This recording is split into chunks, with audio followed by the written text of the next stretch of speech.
नमस्कार। कहते हैं लहरों से डरकर नौका कभी पार नहीं होती और कोशिश करने वालों की कभी हार नहीं होती।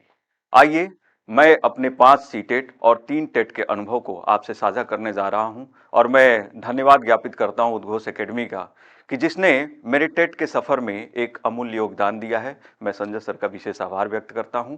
आइए आगे जानते हैं कि कैसे मेरी तरह एक आम स्टूडेंट होकर आप भी इस बार के टेट में एक अच्छे स्कोर से पास हो सकते हैं। मेरा खुद का स्कोर सबसे हाईएस्ट जो रहा है वो 133 नंबर रहा है। तो चलिए आपको इस जर्नी पे मैं आगे ले चलता हूं। सबसे पहले बात कर लेते हैं जो आगामी टेट का सिलेबस है, जो इस बार अपलोड हो चुका है। फाइनली आप टेट के लिए तैयार हो रहे होंगे, तो आपकी जर्नी को आसान कैसे बनाया जाए इस पर मैं बात करूंगा। जैसा कि मैंने जो तैयारी की है उसमें उद्घोष एकेडमी के नोट्स और साथ साथ मेरे जो स्टडी मटेरियल रहे हैं वो सभी बहुत ही कारगर साबित हुए हैं और उन्हीं की बदौलत मैं जय बार पेपर में बैठा। पहली बार जब बैठा तो मैं सेकंड सेमेस्टर में था और सेकंड सेमेस्टर में स्कोर मेरे 99 आए थे।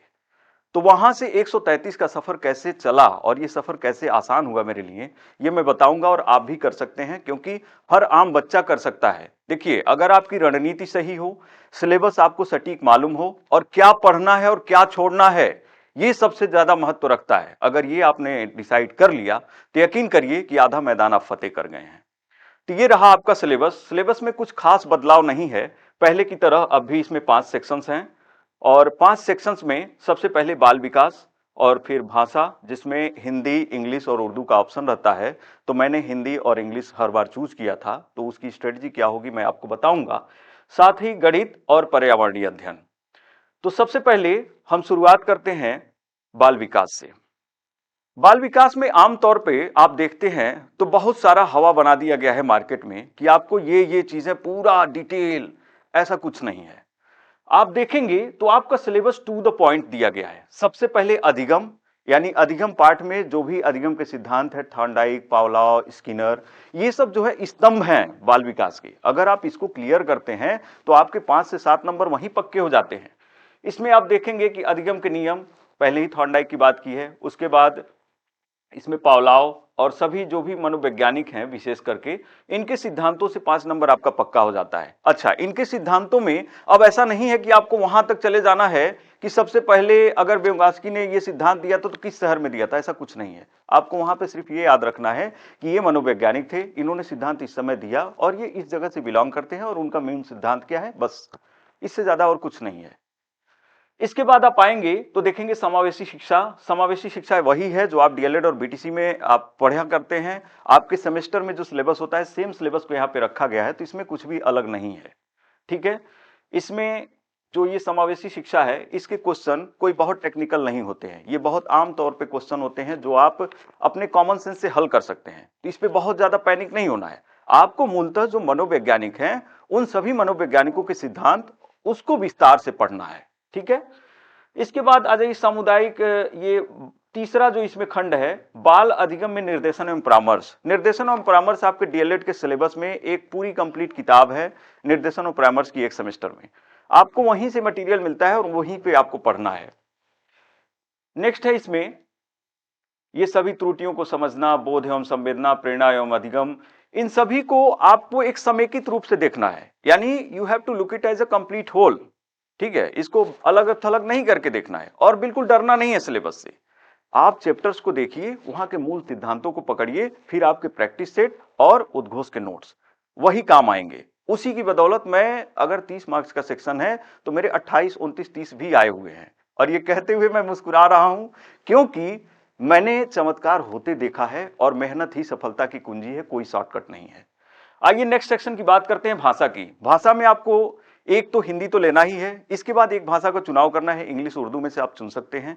अगर आप इंग्लिश चूज करते हैं तो इंग्लिश की मैंने भी चूज किया था और इस जर्नी में मैं आपके साथ रहूंगा। हिंदी है तो हिंदी तो हमारी पूर्वी उत्तर प्रदेश और नॉर्थ इंडिया की एक मूल भाषा है और हिंदी हमारी राजभाषा भी है, तो इसमें तो उतनी दिक्कत नहीं आएगी आपको। अब पढ़ना कैसे है, कहते हैं बच्चे कि आमतौर पे वो लोग घबरा जाते हैं कि इतने सारे चैप्टर्स को हमें कैसे करना है। आपको करना यह है कि एक सटीक रणनीति बनानी है। 90 दिन में मैं गारंटी देता हूं कोई भी वनडे एग्जाम है एक अच्छे स्कोर के साथ निकाला जा सकता है, लेकिन इस 90 दिन को प्लान कैसे करना है। पहले दिन का जो पढ़ा है वो तीसरे दिन रिवाइज होना चाहिए। इस तरह से अपने सिलेबस को प्लान कीजिए। सपोज हिंदी में अगर हम 10 बिंदुओं में अपने सिलेबस को बांट देते हैं, तो 10 बिंदुओं में जो आपका लोकोक्ति और मुहावरा है, इसको आपको परफेक्टली याद करना होगा। इसके लिए किताबें जैसे आदित्य पब्लिकेशन की हो गई, ल्यूसेंट की हो गई, वहीं से मैंने भी तैयार किया था। और कोचिंग के सेल्फ नोट्स जो होते हैं उसमें कुछ जो बहुत विशेष होते हैं, जो एग्जामिनेशन में रिपीट होते हैं, ऐसे ट्रिक से उन्हें तैयार किया जाता है, तो वो भी बहुत कारगर साबित होते हैं, जो मेरे लिए भी कारगर साबित हुआ था। तो इन 10 चैप्टर को आपको बांट लेना है, और बांटना ऐसे है कि 30 दिन में आपका फर्स्ट साइकिल कंप्लीट हो जाए। सेकेंड मंथ में आप सेकेंड साइकिल पे जाएंगे और थर्ड मंथ में आप केवल प्रैक्टिस सेट लगाएंगे चैप्टर्स के। इस तरह से आपकी जर्नी बहुत आसान हो जाएगी और आपके स्कोर कतई बूस्ट होंगे। नेक्स्ट है भाषा विकास का अध्याय। ये सब उसी किताबों में ही आपको मिल जाएगा, मौखिक लिखित। अच्छा, इसमें जो भाषा विकास का अध्यापन, ये जो पार्ट है, ये अपने आप में कई बच्चे इसमें कंफ्यूज हो जाते हैं। तो इसमें कंफ्यूज होने की जरूरत नहीं है। देखिए, अगर 30 मार्क्स का है हिंदी भाषा वाला सेक्शन, तो उसमें से करीब 4 या 5 क्वेश्चन ऐसे होते हैं जो भाषा के विकास से, यानी जब आप ल्यूसेंट जैसी किताब को खोलेंगे तो सबसे पहले हिंदी भाषा के विकास पे दिया हुआ है। उस चैप्टर को अगर 4-5 पेज का वो है, उसको आप पढ़ लेंगे तो वहां से अर्धमागधी, ब्राह्मी लिपि, अपभ्रंश, उन सभी चीजों के बारे में आपको जानकारी मिल जाएगी। ये वहीं का सिलेबस है, ये कोई दूसरे गोले से आई हुई चीज नहीं है, ये बिल्कुल सटीक वहीं से लिया गया है। तो आपको मूल सोर्स को पकड़ना है। अगर आप सोर्स को समझ गए कि यहां से हमारा स्टडी मटेरियल है, तो कतई आपके लिए चीजें आसान हो जाएंगी। अच्छा, हिंदी में एक चीज और मैं बताता हूं, जो आपका भाषा का चैप्टर है, यानी लोकोक्ति मुहावरे हो गए, समास हो गया, तत्सम तद्भव हो गया, विलोम शब्द हो गया, पर्यायवाची शब्द हो गया, ये 5 जो कहते हैं ना, 5 स्तंभ बिंदु इसको मानिए, क्योंकि इन 5 जो ये टॉपिक्स हैं, इसको आपको डेली रिवाइज करना होगा। क्योंकि जैसे आप दो सप्ताह या 3 सप्ताह के लिए अगर इस टॉपिक से अलग होते हैं, तो यकीन मानिए आपको बहुत सारे मुहावरे भूल जाएंगे, बहुत सारे आपको तत्सम तद्भव भूल जाएंगे, और बहुत सारे आपको अनेकार्थी शब्द भूल जाएंगे। तो करना यह है कि पहले आप जब पढ़ रहे हैं, तो पहले किताब से एक राउंड पढ़िए, उसके बाद देख लीजिए कितना हमें तैयार हो गया। अब जितना तैयार हो गया है उसको अगले बिंदु में केवल रिवाइज करना है। जो नहीं तैयार हो रहा है उसके लिए क्या करना है, एक पतली सी 15-20 रुपए की हिंदी की कॉपी बना लीजिए, उसमें नोट कीजिए। मान लीजिए एक शब्द है, उसके 4 पर्यायवाची थे, हमें 2 याद हो गए पहले राउंड में, बाकी के 2 नहीं याद हो रहे हैं, हमने उसी शब्द को लिखा कॉपी में और उन दोनों को वहां पे नोट कर लिया। यहां से ये दोनों तैयार हो गए, उस कॉपी से रिवाइज करेंगे तो वहां से वो दोनों तैयार हो जाएंगे। इस तरह हम कठिन से कठिन बिंदुओं को आसान बना सकते हैं अपने सेल्फ नोट्स के साथ। आइए इसके बाद बात करते हैं इंग्लिश पे। बहुत से बच्चे जो यूपी बोर्ड के हैं, हिंदी मीडियम के हैं, उनके लिए इंग्लिश बहुत चुनौती वाला होता है। ये मैंने भी अपने आसपास तैयारी करने वाले बच्चों में देखा है। लेकिन इंग्लिश का एक बहुत स्ट्रांग बैकग्राउंड मेरे साथ आता है, और उसके उसके अनुभव पे मैं आपको बता रहा हूं। सबसे पहले जो अनसीन पैसेज आता है हिंदी और इंग्लिश दोनों में, ये 5-5 मार्क्स के आपके लिए फ्री हिट है।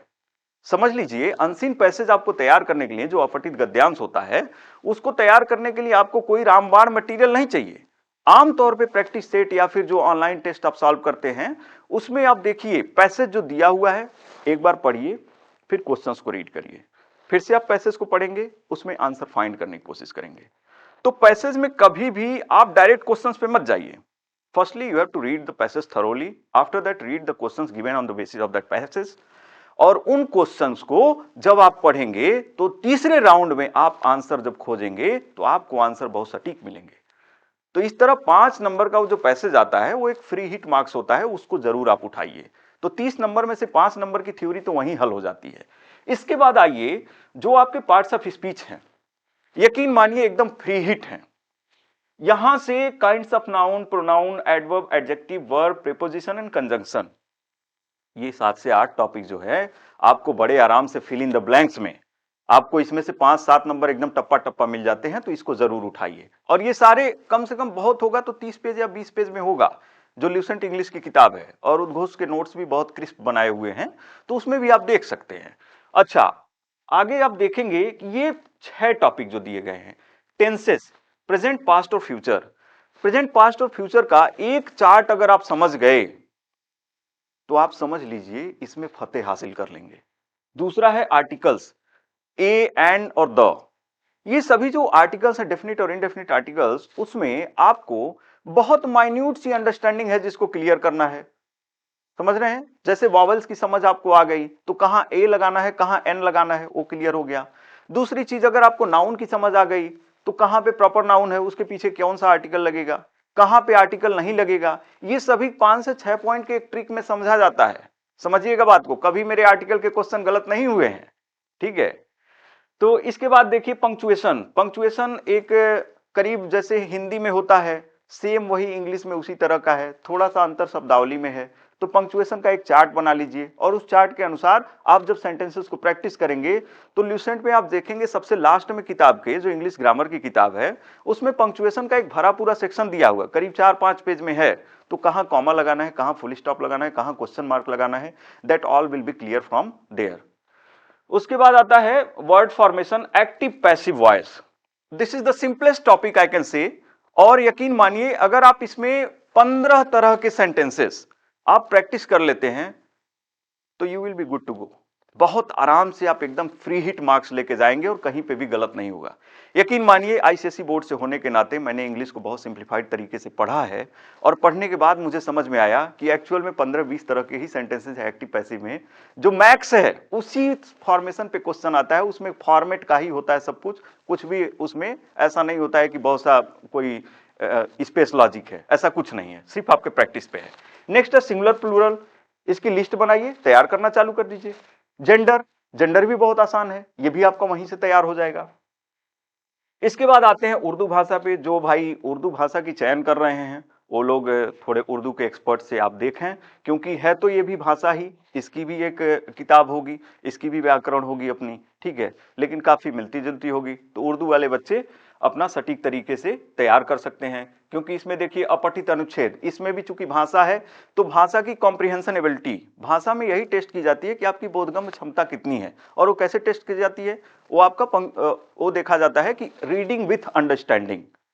अभी जब जाएंगे आप नौकरी में तो आप एफएलएन की बात करेंगे, फाउंडेशनल लिटरेसी एंड न्यूमरेसी की, तो रीडिंग विथ कॉम्प्रिहेंशन यानी समझना बोध के साथ, ठीक है, केवल पढ़ना नहीं, आपको समझना भी है। तो इस तरह से यहां पे भी 5 नंबर का फ्री हिट आपका अपठित अनुच्छेद आ जाता है। उसके बाद फिर यहाँ पे बहुत सारे मुहावरे यहाँ पे भी आएंगे, वो उर्दू वाले हो जाएंगे। तो कुल मिला के चीजें वही हैं। नेक्स्ट है संस्कृत। संस्कृत के लिए आपकी प्रैक्टिस ही रामबाण चीज है, क्योंकि संस्कृत में सबसे सिंप्लीफाइड किताब अगर कहा जाए तो सर्वज्ञ भूषण सर को क्रेडिट दिए बिना संस्कृत शायद अधूरी रहेगी यूपी टेट के लिए।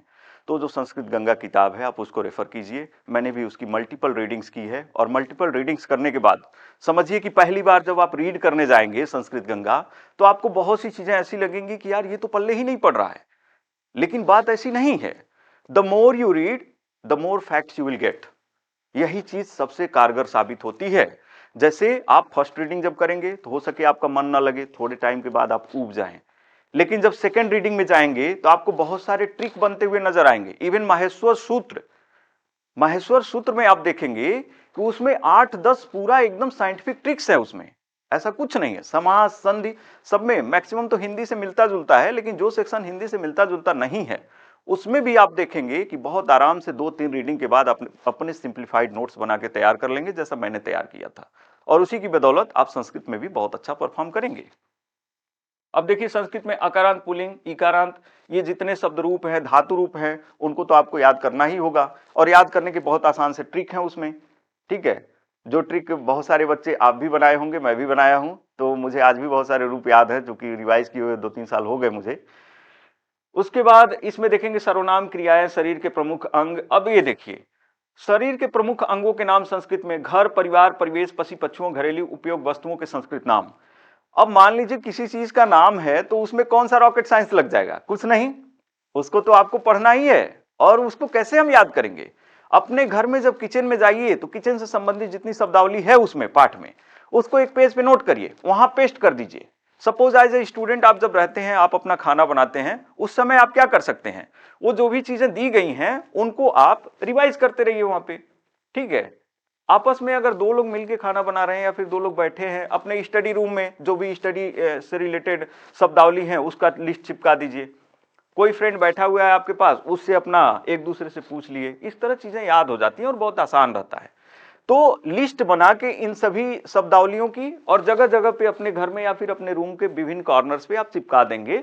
इससे क्या होगा कि आपको समझने में बहुत आसानी होगी और मैजिक की तरह काम करेगा। विद इन अ वीक आपको ये मैक्सिमम शब्दावलियां तैयार हो जाएंगी, जिससे आपका सफर बहुत आसान हो जाएगा और बहुत अच्छे मार्क्स आप स्कोर कर पाएंगे। ठीक है, इसके बाद है भाषा विकास का अध्ययन।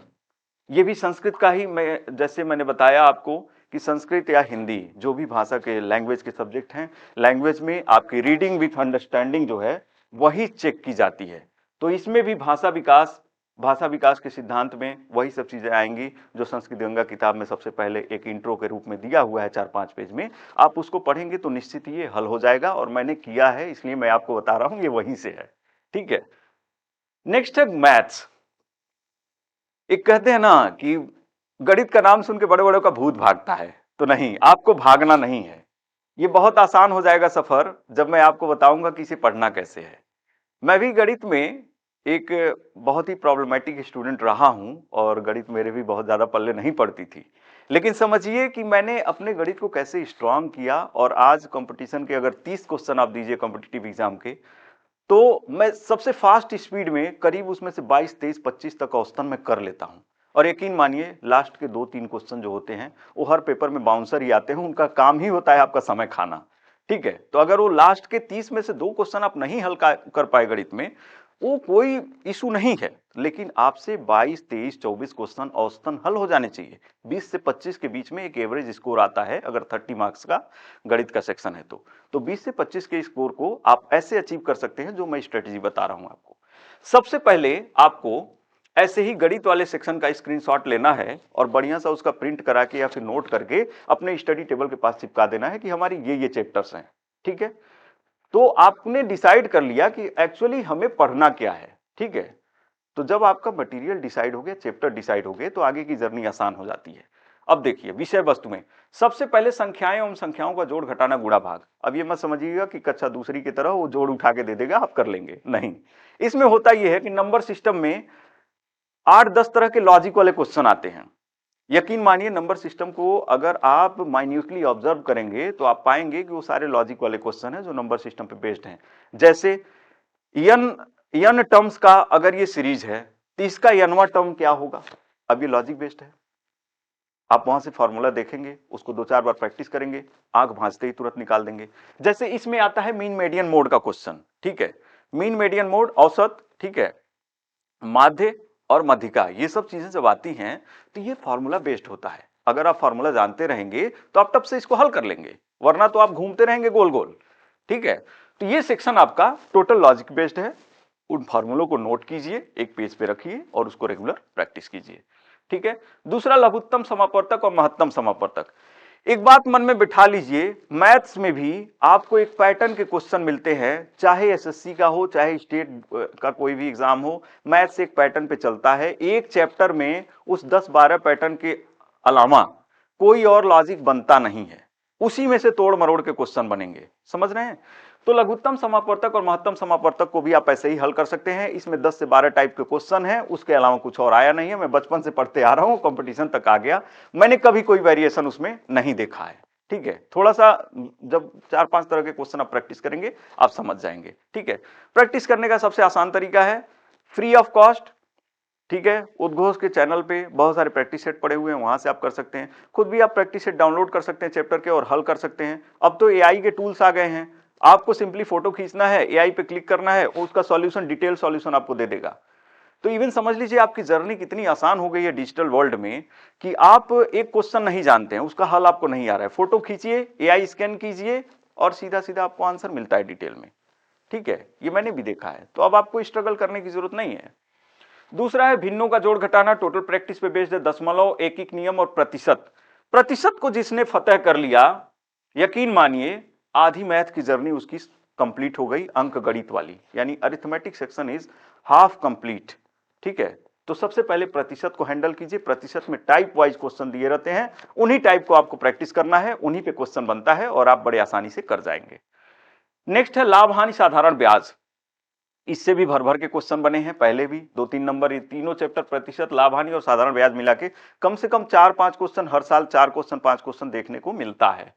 ज्यामिति अपने आप में एक बड़ा भाग है। ज्यामिति को पढ़ने के लिए आपको एक व्यवस्थित रणनीति अपनानी होगी, फॉर्मूले याद करने होंगे, उसको समझना होगा। इसमें भी टाइप वाइज क्वेश्चंस हैं, आपको उन टाइप्स को प्रैक्टिस करना होगा और प्रैक्टिस करने के बाद निश्चित ही देखिए, गणित को पढ़ने का मैंने जो हल निकाला वो यही है कि आपको रेगुलर प्रैक्टिस में बने रहना पड़ेगा। अगर आप रेगुलर प्रैक्टिस में बने रहेंगे, यकीन मानिए गणित आपको उतना फलित होगी जितना कि कोई रटने वाला सब्जेक्ट नहीं होगा, क्योंकि इसमें कुछ भी आपको रटना नहीं होता है। कॉन्सेप्ट क्लियर है तो आंसर आपके फिंगर टिप्स पे है। ठीक है, तो गणित को पढ़ने का यह तरीका है। मापन हो गया, समय, औसत, तौल, धारिता, लंबाई, कैलेंडर। कैलेंडर कैलेंडर एक ऐसा टॉपिक है गणित का जो आपको लॉजिकल रीजनिंग में भी मिलेगा और अंक गणित के सेक्शन में भी मिलेगा। तो कैलेंडर आप ऐसे पढ़िए कि कैलेंडर को कोई भी रीजनिंग का वीडियो उठा लीजिए, चैनल पे भी बहुत सारे वीडियो पड़े हुए हैं और पहले के नोट्स में भी हैं। आप अन्य जगहों से भी कैलेंडर का टॉपिक उठाइए, यूट्यूब पे डालिए, बहुत सारे वीडियोस आ जाएंगे, आप वहां से भी कैलेंडर को डिटेल में पढ़ लीजिए, क्योंकि कैलेंडर टोटल लॉजिक बेस्ड है। टोटल लॉजिक बेस्ड है, क्योंकि ये रीजनिंग का भी सिलेबस है और मैथ्स का भी सिलेबस है, तो इसमें दोहरा फायदा होता है बच्चों को। ठीक है, उसके बाद आंकड़े, आयतन, धारिता, क्षेत्रफल, रेल और बस की समय सारणी, आंकड़ों का प्रस्तुतिकरण यानी डाटा हैंडलिंग। डेटा हैंडलिंग जब आप देखेंगे तो पेट के सिलेबस में भी एक बहुत अभिन्न रोल प्ले करता है, करीब 20 मार्क्स का वहां पे आता है, जिसमें मैंने दो बार पेट दिए। और इवन पहला पेट जो आया था उसमें भी मैं 84 स्कोर के साथ, रॉ स्कोर 84 था, उसके बाद 99.9 परसेंटाइल। मैंने दूसरी बार पेट दिया, उस बार भी 99.9 परसेंटाइल आया। और तीसरी बार दिया, उसके बाद मैंने पेट दिया नहीं, क्योंकि मेरा काम हो चला था तो मैं उधर गया नहीं। लेकिन पेट को क्लियर करने का, टेट को क्लियर करने का एक अचूक रामबाण किताब है, वो है ल्यूसेंट जीके, ल्यूसेंट हिंदी और आदित्य की हिंदी। यदि आप इन किताबों पे पकड़ बना लेते हैं, यकीन मानिए जीएस के 30 क्वेश्चन में से आप 25 हल करके आएंगे इन्हीं किताबों की बदौलत। मैं देखता हूं बच्चे आमतौर पर आज कहते हैं कि अरे ल्यूसेंट इतनी पुरानी किताब हो गई, उसमें आज का पैटर्न पकड़ा नहीं जाता है।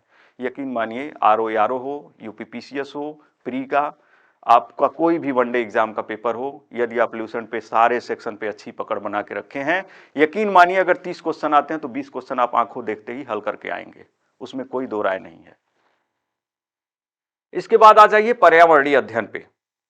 पर्यावरणीय अध्ययन जो है एक ऐसा बिंदु है जिसमें बच्चे थोड़ा कंफ्यूज रहते हैं, लेकिन कंफ्यूज होने की जरूरत ही नहीं है, क्योंकि इसमें तो आपके आसपास की जो चीजें हैं उसी के बारे में पूछा जा रहा है। मैं मानता हूं कि बीटीसी में आपको या बीएड में पर्यावरण अध्ययन पे एक आध सेमेस्टर में चीजें पढ़ने को मिलती हैं, लेकिन वो सफिशियंट है जितनी मिली हैं।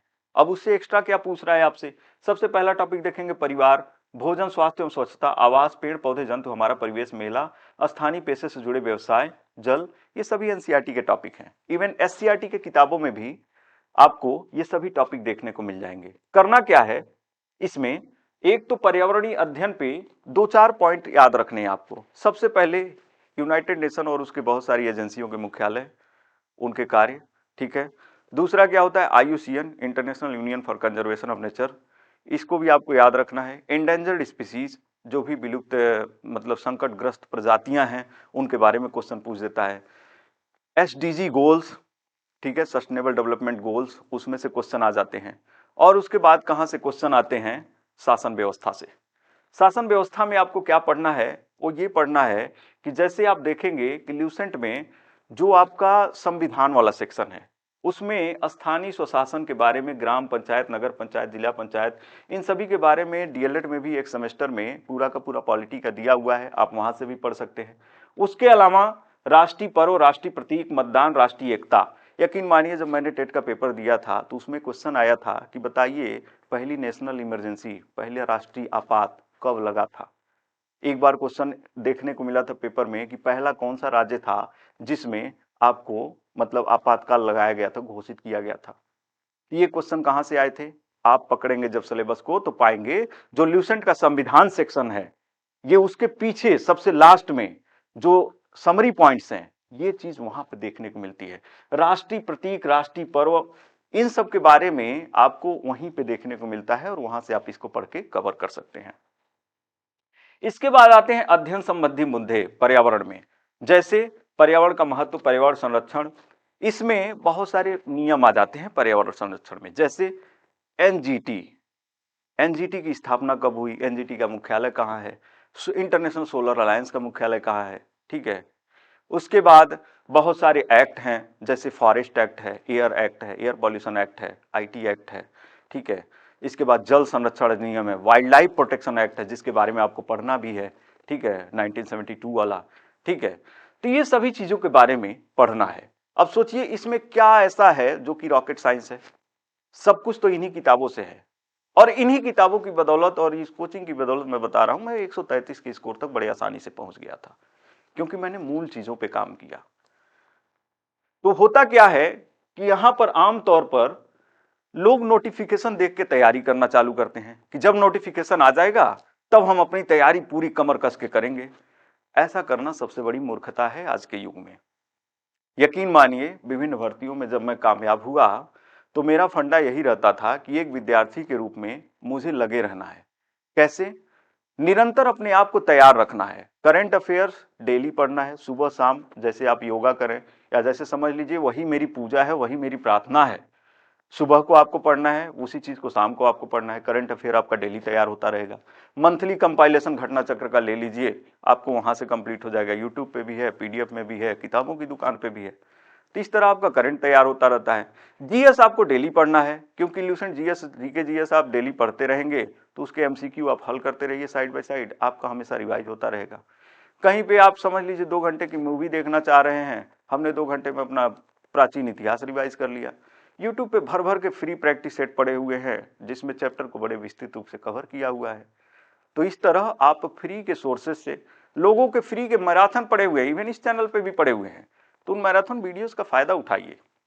यकीन मानिए, कभी ऐसा नहीं हुआ कि मैंने कोई ऑनलाइन पेड कोर्स लिया, नहीं। अगर जरूरत पड़े तो आप ले भी सकते हैं, लेकिन बच्चों सबसे बड़ी बात यह है कि आपको अपने सोर्सेज पे विश्वास करना पड़ेगा। आज भी किताबें वो मूल चीज हैं। नोट्स, आपके सेल्फ नोट्स, आपके क्रिस्प नोट जो आपके टीचर प्रोवाइड करते हैं, वो आपकी सफलता में आज भी कारगर हैं, और उन्हीं नोट्स की बदौलत मैं आज विभिन्न भर्तियों में कामयाब हुआ हूं। तो आशा करते हैं कि आपके मार्गदर्शन के लिए मैंने आज समय निकाला, क्योंकि इस कोचिंग ने भी मुझे बहुत कुछ दिया है, मैंने भी अपने सफलता में यहाँ से बहुत कुछ पढ़ा है। तो यकीन मानिए, अपने सोर्सेज पे विश्वास कीजिए, अपने नोट्स पे विश्वास कीजिए, और रेगुलर पढ़ना है। ये नहीं कि 2 दिन पढ़ा हमने, तीसरे दिन कहे कि अब तो पार्टी होगी, नहीं। असली पार्टी आपकी उसी दिन होगी जिस दिन आपका मार्कशीट आएगा। यकीन मानिए, कभी भी किसी भर्ती का सिलेक्शन का या फिर किसी भी प्री एग्जाम का जो रिजल्ट आता है, मैं कभी अपना रिजल्ट अपने हाथों से नहीं खोल के देखा हूँ। हमेशा ऐसा किया हूँ कि मैं रोल नंबर अपने भैया को या फिर किसी को दे देता था, और लोग मेरा रिजल्ट देख के वो लोग खुद बताते थे कि तुम कामयाब हुए। यकीन मानिए, जब सफलता का शोर आपके आसपास से सुनाई देता है, तब यकीन होता है कि हमारी मेहनत कामयाब हुई। तो मेरी बात को याद रखिएगा कि हो कहीं भी आग, लेकिन आग जलनी चाहिए। इस हिमालय से कोई गंगा निकलनी चाहिए। मेरे सीने में ना सही तो तेरे सीने में सही, हो कहीं भी आग, लेकिन आग जलनी चाहिए। हो गई है पीर पर्वत सी पिघलनी चाहिए, इस हिमालय से कोई गंगा निकलनी चाहिए। तो पढ़िए अपने कामयाब वक्त को लाने के लिए, पढ़िए अपने माँ बाप के सपने को पूरा करने के लिए, पढ़िए अपने आप को एक मान सम्मान, नाम और पहचान देने के लिए। यकीन मानिए कि अगर आप कदम बढ़ाते हैं तो आपको साथ देने के लिए एक कारवां मिल जाएगा, और उस कारवां से जब आप सफलता तक पहुंचेंगे, कदम कदम पे वो लोग आपको इतना अप्रिशिएट करेंगे, इतना मान सम्मान देंगे कि आपने जो कमर तोड़ मेहनत की थी वो सभी एक सपने की तरह लगेगा। और जब अपनी पहचान के साथ आप किसी मंच पर बुलाए जाएंगे अपने बारे में बताने के लिए, तो यकीन मानिए आपको बहुत ही गौरव का एहसास होगा।